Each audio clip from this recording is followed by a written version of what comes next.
Hi, everyone. I am Dee. This is another episode of Spiritually Speaking. Today, I have the beautiful Carmelle with me. Thank you for being with me today as my guest, Carmelle. I'd love for you to tell everyone about yourself.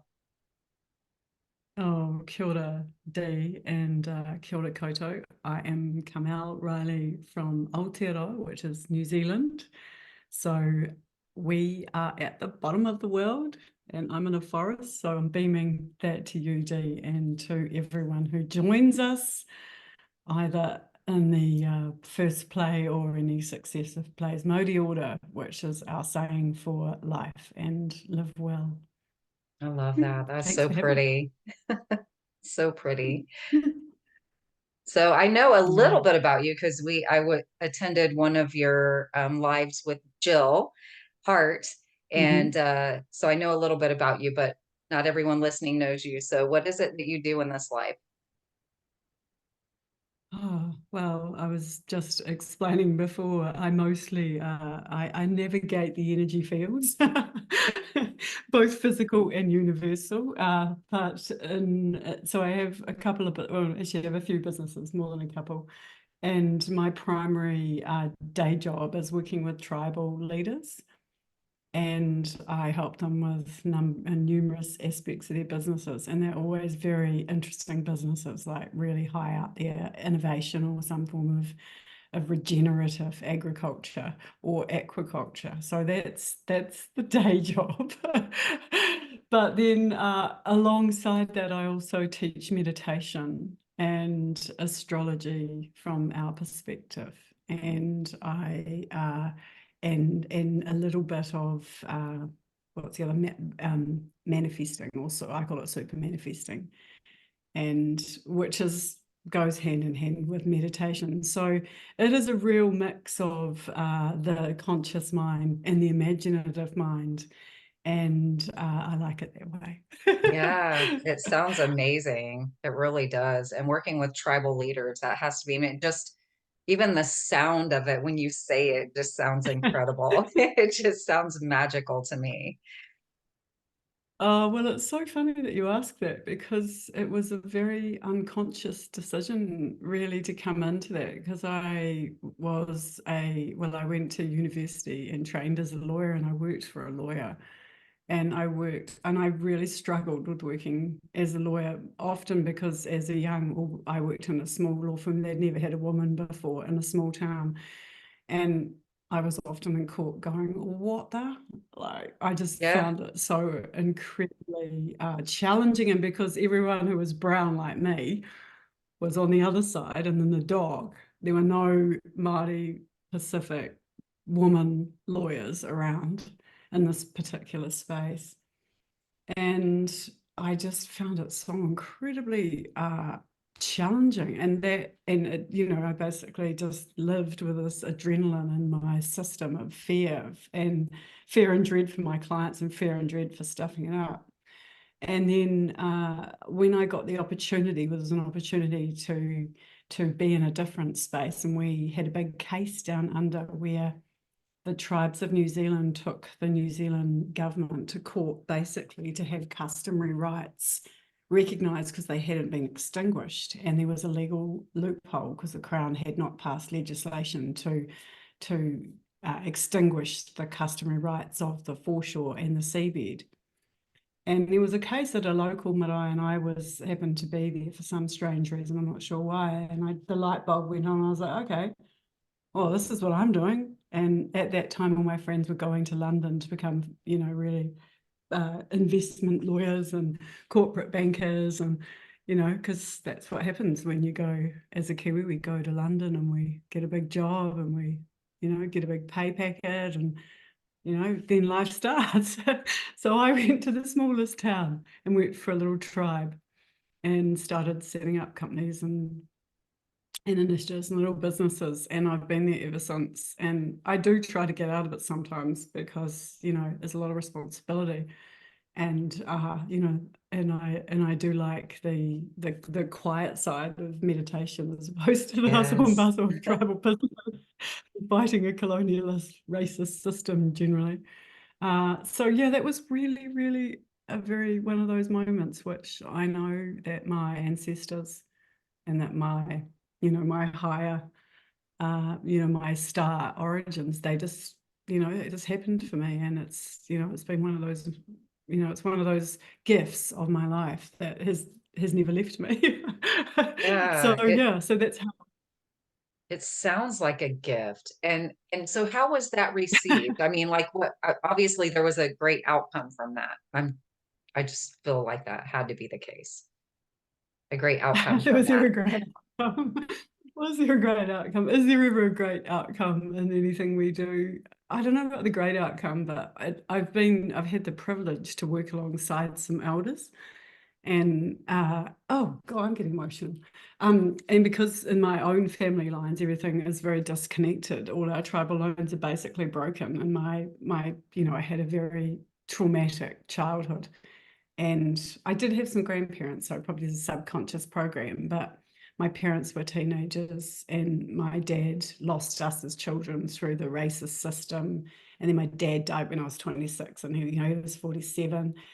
And so it's been that trauma that sits for me culturally with every single one of our Māori Pacific and in my mother's line, her Pakistani, Afghani, Iranian lines, as I think she says. So all of those have been very broken by war, by disconnection, by challenge. So and family violence, and so it was like, I guess there's kind of a safety in that is in that space that didn't exist in my own whānau, in my own family. Yeah. So yeah, so it's kind of like the gift was for me rather than I'm not so sure if if the gift is outside of us. I think it's all an inner journey, Yeah. really, isn't it? It really Yeah. is. It really is. That doesn't seem to be enough for some people, but it really truly is. It's incredible. Well, it's sometimes I The don't know if perspective. it is the balancing. And if anyone's listening to this, I wrote a book about manifesting. It wasn't really about manifesting. It was more about the practice of being and Yeah. surrendering and action and receiving in life, because it's both. But how you reframe your inner conversation away from particularly your early conditioning that's unconscious to you. You don't even know that it's there, to understand how your mind works, because 90% of it is your imagination, which is kind of quite hard for us to understand. But it was about how do we tame this flow, this river that is us, the spirit, the everlasting. How do we tame it to to bring value, outside of ourselves? But it starts with claiming. It's more about the value than doing anything. I think that's where my practice has always been. It's about the feeling part of oneself, that when you are more loving of and more embracing and more settled and more peaceful, then around you, you can have more impact. Hmm. It's very true. Mm. Very, very true. You can't have a positive impact if you're all chaotic inside yourself. So yeah. And it's so interesting you talked about manifesting in that way, just being, and it is so much more in our minds that we have to get things in order to bring things To be into our happy. physical reality. And it's Mm. I've been listening to this lady on YouTube that I hadn't listened to in a while over just the last few days, and maybe it was your energy that made me think of her and reconnect with her again in that way. But she talks about exactly what you're talking about now, and it's absolutely Mm. incredible who we are, and just Mm. claiming that and allowing that to Mm. be a truth in our life instead of allowing all of these external noises to just taint that for us. But it's also really hard, and I think so that's been his, and maybe it is because in our culture anyway, I've had the privilege to work with just some amazing leaders but they pretty much all have a heart attack. Or some of the women actually live longer, but a lot of the men would die in their 60s. And because they didn't take care of themselves, they put so much out there for the tribe. And so it's become, for me, it is actually about how do I help other people to navigate that river. We call it the wairua, so it's the convergence. Wai is the water or the river, and wairua is two. So you're constantly navigating these two rivers. Mhm. And you can do that joyously, or you can, get smashed on rocks, or get thrown onto the shore, or go over the waterfall.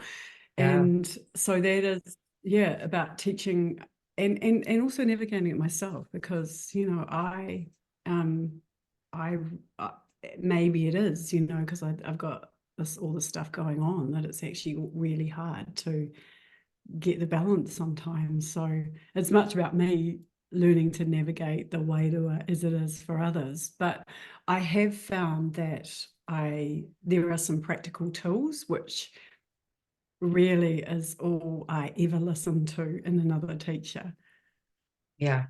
because it's what I encourage everyone who I work with when I'm leading workshops. I'm like, you're the healer, Yes. you're the psychic, you are the divine being in your body. You've got all the answers for you.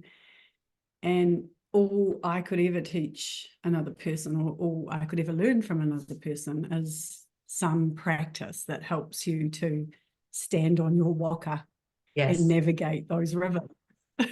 And but it's, sometimes hard, because, we all want someone to just rescue us, really. Yeah. Yeah. We're such an Yeah. instant gratification society. And Yeah. it's the world over, it Yeah. seems, not just here in America. It seems to be the same kind of thing. We want a quick and fast way to do everything. And Yeah. and it's not really a long, Quick and arduous fast. journey. It really doesn't have to be. We make it that way.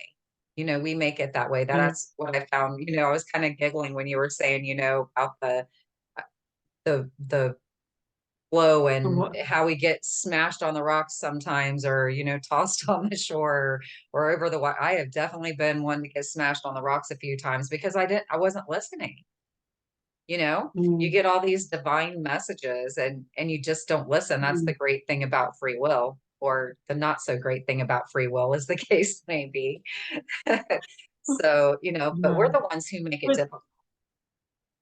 absolutely. And I think this has been something that I've, like, particularly because, as I said, this year, for some reason, and it is a big year on the stars, and Yes. that's how we met. And I am fascinated by the whole, uh, the challenge, because astrology basically gives you the map of how your energy is, but then we do have free will, and we do get to choose. And in my manifesting, practice, I fully encourage people to take hold of their reality, as opposed to receive it, which is some people believe that we have no control, and that we are just Yeah. receiving Yeah. through, so it is, was I going with that? So, but it's about, when you really understand the silence practice, it's not so much about, it just becomes about creating this space, like this container, this vessel, which just gives you the ability to come from one place and shift into the next. And Mhm. the tricky thing for all of us, when we have to make an evolutionary awareness, jump, and I'm assuming that most of your audience are in a place where they know that they're awake. And Or they're so learning that they are. sometimes well, you basically know, although sometimes I question whether how awake we all are, even if we are woke. But when it first happens, you're like, oh yeah, yeah, yeah, I'm in charge of my own reality. And then boom, there comes your subconscious programming, or some reminder that Yeah. actually, you've got work to do. That work's never going to end, doesn't matter how many times you sit on your meditating cushion. but there is this place of leveling up, and I think, or leveling deeper.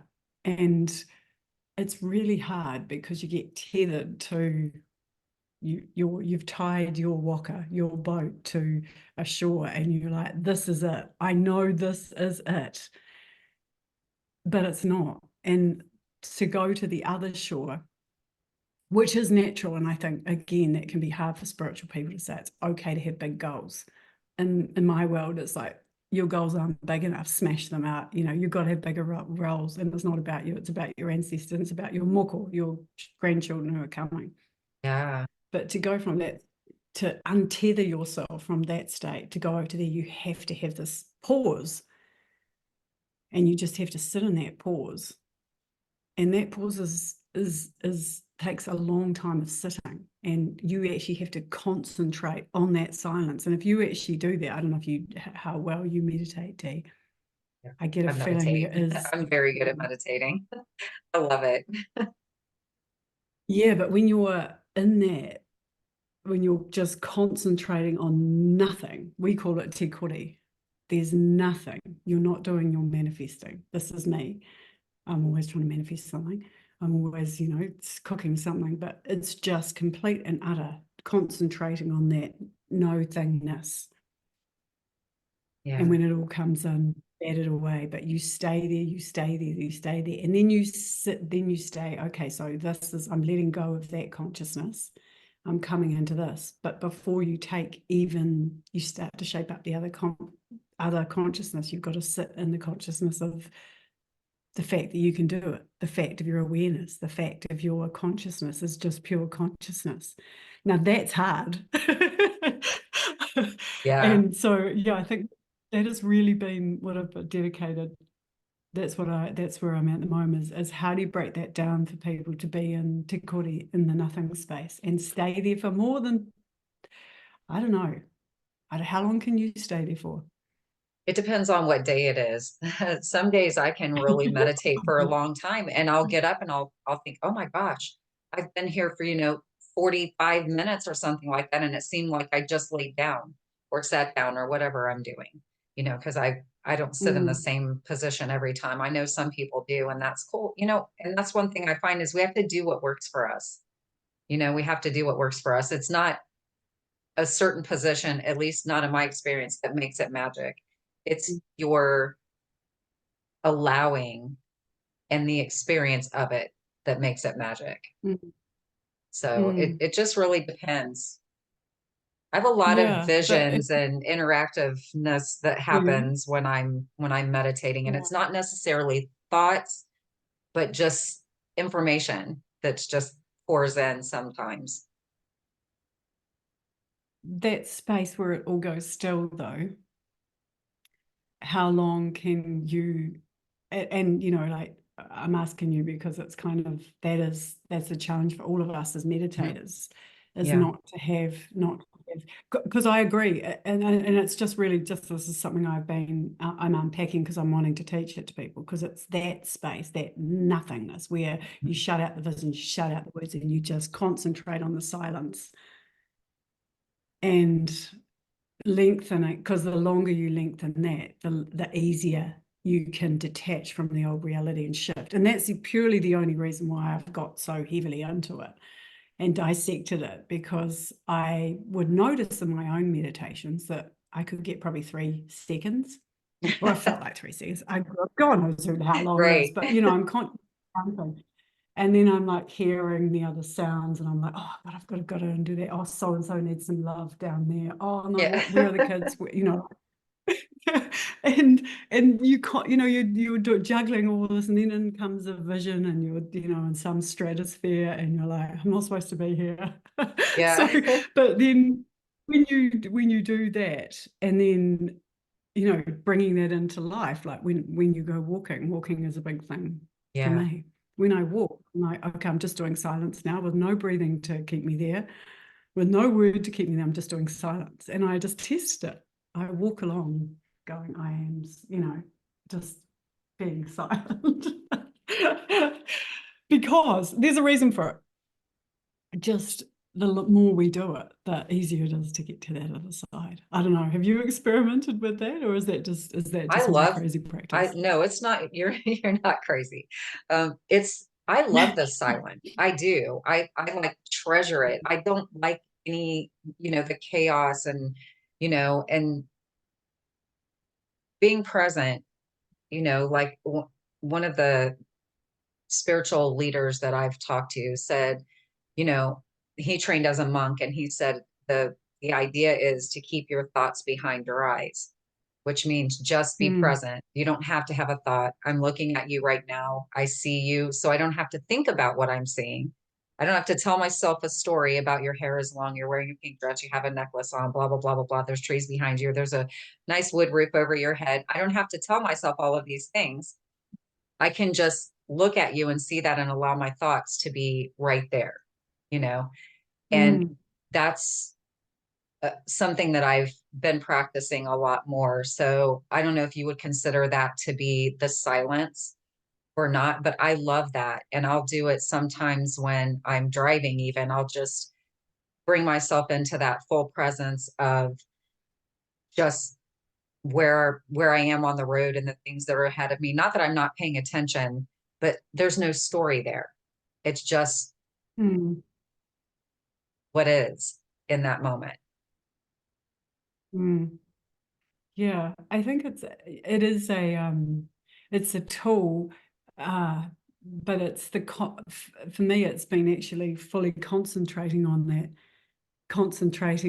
that moment of silence, and purely because it's about the leap of where to go next. And I think that's it's a combination of, for me, it's been like learning to combine the conscious mind with the unconscious, because I do, it is a real challenge for many of us. If you're, you know, wanting, and I can only really good, I can only really use my own example of, so I have this huge tribal business stream, which is, is really enriches my life, but I also want to be fully in my meditation. The greatest joy for me is teaching people how to calm their mind and to meditate and to Yeah. understand that there's this huge spirituality and to astral travel and to, send love all around the globe to people who need it, or to be a healer. Yeah. That is really what gives me the greatest joy.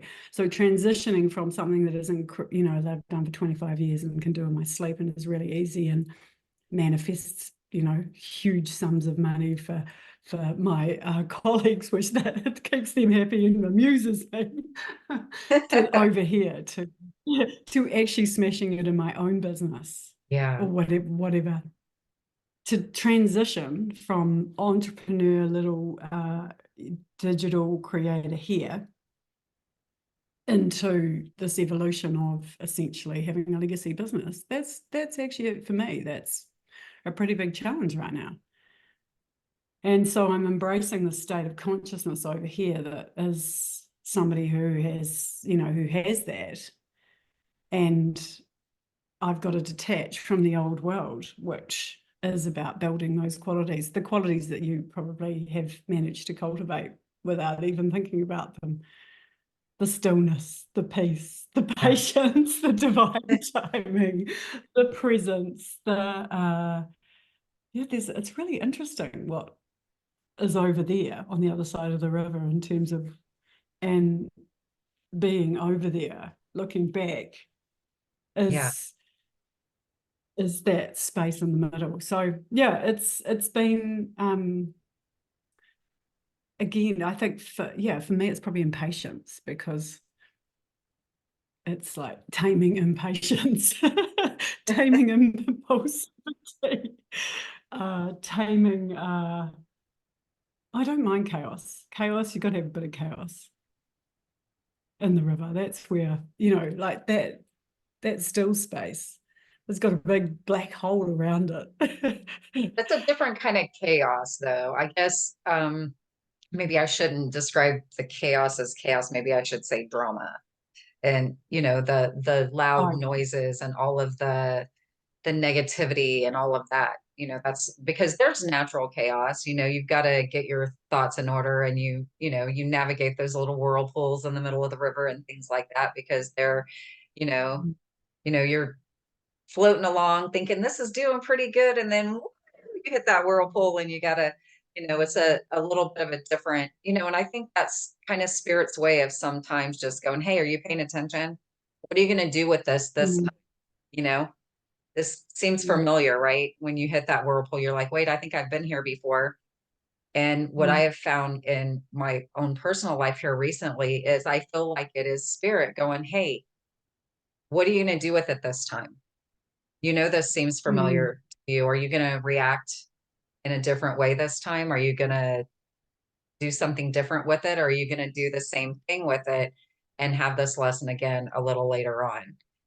So that's kind of what I've felt with the little eddies and whirlpools in the middle of the river myself. That's just been my personal experience. Yeah, but I think a lot of people are feeling that way. And as I said, I've had a couple of psychics tell me I've got vines around my ankles, and for a while it was really freaking me out. They go like, "You've got attachments," and because I'm not a visual person, so you talked about having visions inside in your meditations. Well, everyone has is their internal system represents. In fact, I was actually quite shocked when somebody told me that 40% of people don't have voices inside, they have visuals. It's like there's a movie inside. I was like, really? I don't believe you. What the? Like, because that doesn't, I just have this continual stream of voices that are Yeah. like, and if I get a voice in ancestor or a spirit, it's a very, I really know I would pay attention Yeah. because it's such a strong, such a strong voice, but the rest of the time it's just this little chorus. But everybody is incredibly different in Mm, terms of how they get those messages. very true. Now I've lost my train of where I was going with that, but it is, yeah, I think it's shaping it into something that you can carry forward. That is the challenge for all of us. And so when I was told, because it wasn't just one. I think there's been at least two others who've said to me, you're bound. You're bound. You're like literally something is holding you down. And so this attachment thing, you've got attachments, and I'm like, and it's it's a masculine force, and it's holding you down. So I've been freaking out about it, but Mm. it's not a physical thing. It's a consciousness, and it's a consciousness I think you because should ask this the question, or I invite you to ask this question. What if I didn't? What if I didn't? oh they've told well they've so I've been told what it's like on the other side. Right. But what I'm saying is, what if I you didn't mean, have much the higher. attachments? What if you could ask yourself that, what if you could ask that out loud? What if I didn't have these attachments? What if I wasn't being held down? What would that look like? What would that feel like? Mm, And allow yourself mm, to step into that feeling, because what you're saying reminds me a lot of when I was first starting my spiritual journey. And I actually just talked about this with someone else. Um, mm, I had this mentor and he's since crossed over, but I called him up one day and I'm like, Dave, I have a block. And he's like, no, you don't. Before I even hardly got the words out of my mouth, he's like, no, you don't. And I was like, yes, but I do. I have a block. He goes, Dee, you do not have a block. And I'm like, but Dave. And he's like, no. He goes, Dee, there's no such thing as a block. And I'm like, what? yeah. He said, you only have a block because you think you have a block. So that's why you have a block, Yeah. because you're the one blocking yourself. So if we, and I know that people who say these kinds of things mean well, they feel like they're informing you. But at the same time, if you're like most people, you hold on to that. It's almost like I'm going to use the scale Mm, analogy, because most of us women, we're very aware of our weight. So if we want to lose weight, if that's what we're doing, we're working to lose weight, and we get on the scale and the scale says plus 1 pound from yesterday. what happens to us? We get so in our heads, oh my gosh, I'm not losing any weight. I might as well just eat the whole cake instead of, paying attention to what I'm eating. And we get all in our heads and we get all upset and we feel like all of the things that we've done didn't amount to anything because we've had 1 pound plus today from yesterday. So we get into our heads about it. And I feel like, and then we don't even want to give effort anymore. We want to just quit, throw in the towel. I'm done. It's not working. And I feel like sometimes when Mm. we hear these types of messages from well-meaning psychics, mediums, whoever, that we get into our heads about it. And then we look for evidence that we're tied down. We look for evidence that we're being held down, pressed down, not allowed to move forward. And you know what happens when we look for evidence? We find it. We find it. We will Yeah, find it everywhere. it was interesting because it was only just because it was a couple, but I think because normally I would just say, well, that you're just visual, that's how you would see anything. But what I think whenever I get something that is it seems like the greatest challenge, I it's just my nature to want to actually challenge it back. So I'm with you. I don't actually think I've got vines around my ankles that are holding me in this physical world via some male devil. I don't think that.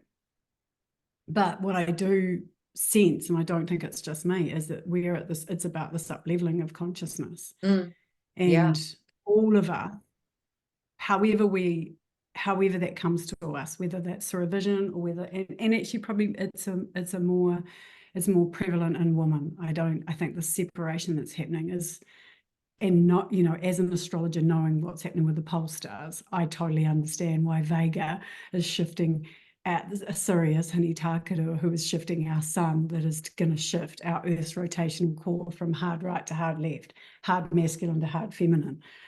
And so the metaphor is, but I'm just saying, it's a reminder to me from that you have to stop treating everything as a literal physical external thing. Yeah. and that even, and embracing your greatest supposed challenge, vines to a devil that's holding you down in the sea, he's going to drag you down and drown you, is actually your greatest it's great as your greatest metaphor to step onto your boat and start paddling, Yeah. Yeah. And I know you've talked about it. You've talked about feeling into some of the sadness. Mm, Uh, a lot of us are seeing war as a real challenge.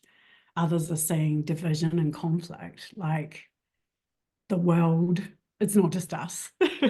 yeah. It's all of us who are navigating this shift. Where do we? And again, it's not an external thing. It's not, you know, a mandate issue, a vaccination issue. It's a focus. It's a focus on what we choose for ourselves, how we Yes. honor ourselves, how we support others in their journey, how Yes. we, and and it's a constant journey to stop seeing things physically. Hmm.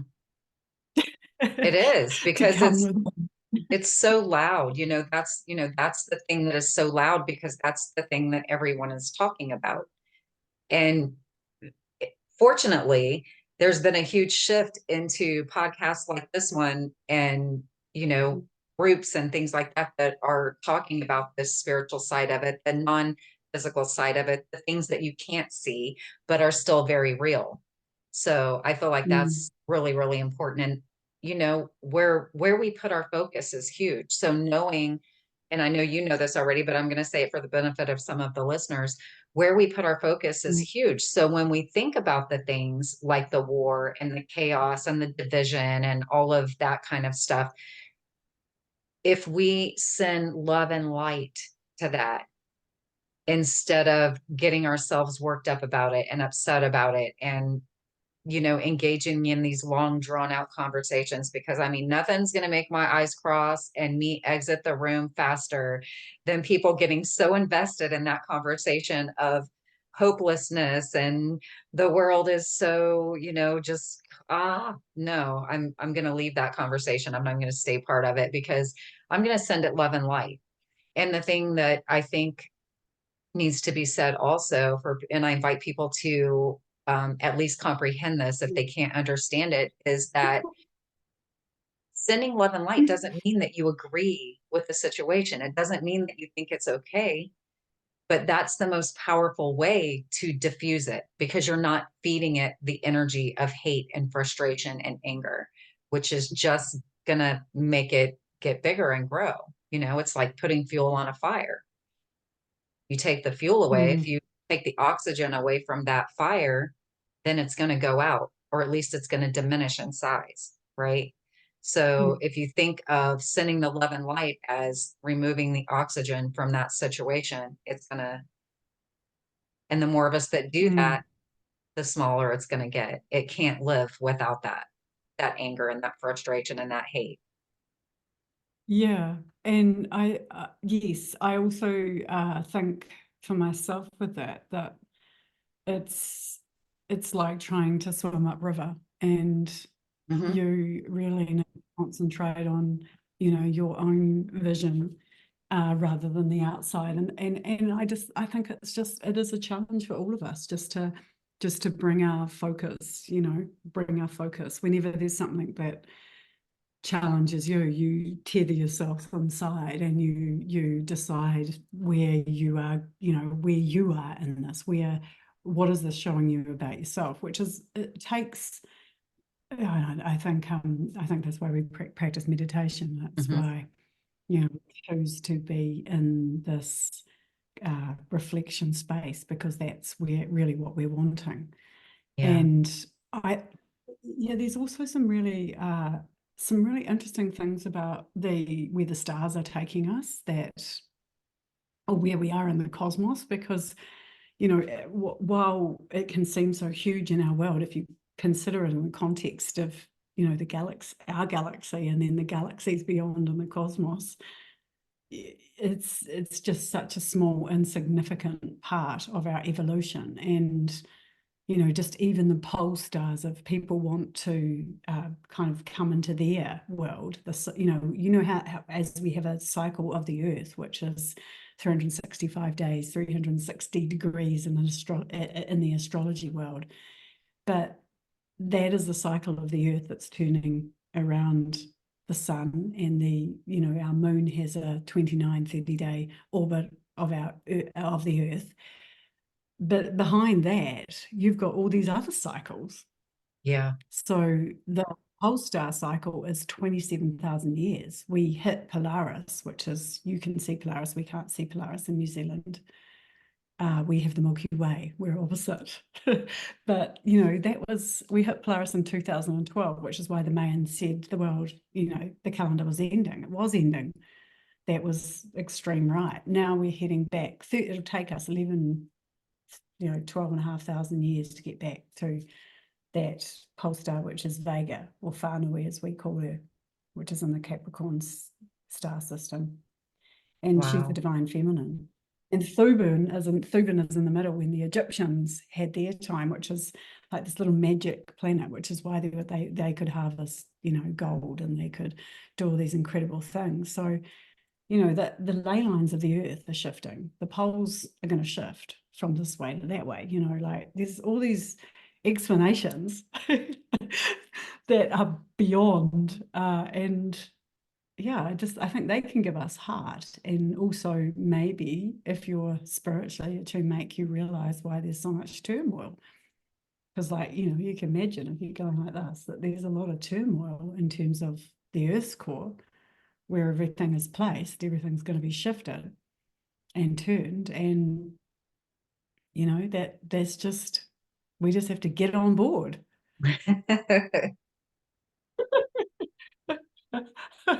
Yeah. There's so much happening, isn't there? So, and I love listening to the astrology stuff. It's so fascinating to me. I don't, like I told you before, I really don't know that much about it, but I think it's fascinating.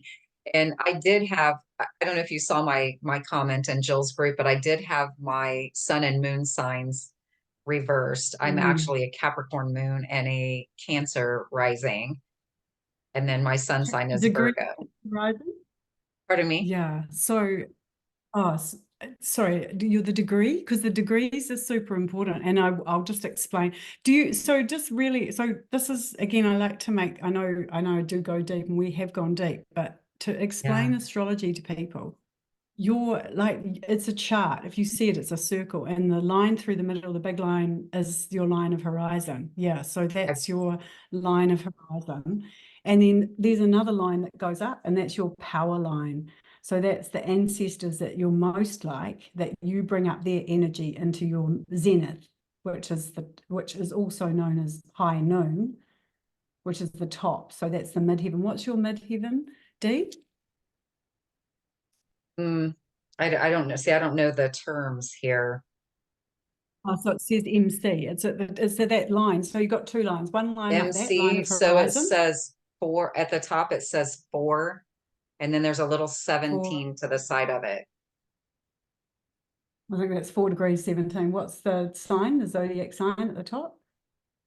And it should probably be Taurus. Is it Taurus? It looks like It's got a Taurus, yeah. little, okay.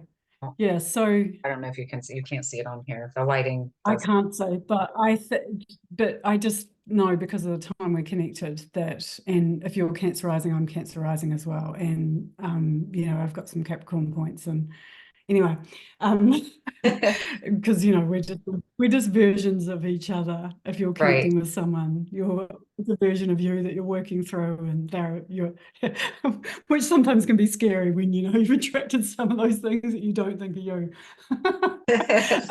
But that line there, the power line, is from south to north. If you took the sky, because astrology is just like, it's like when you were born, if your parents were wise, they would have taken you under the sky and let you feel the influences of whatever was above. It could have been, what time of the day were you born again? Remind Like me. 12:20 a.m. Okay, so it was night. So Yes, you have a night. just after midnight. So what was happening in the sky above is your essentially the planets above. Those are the universal, and what was happening underneath your feet is the physical. There's 6 realms under and 6 realms above. And astrology, if you want to start this journey, basically your sun, and your sun is in what house? Can you tell me? Virgo is in is it second or third house? I see, I don't know how to read this. Virgo is the little sign it's a circle with a dot. That's your sun sign.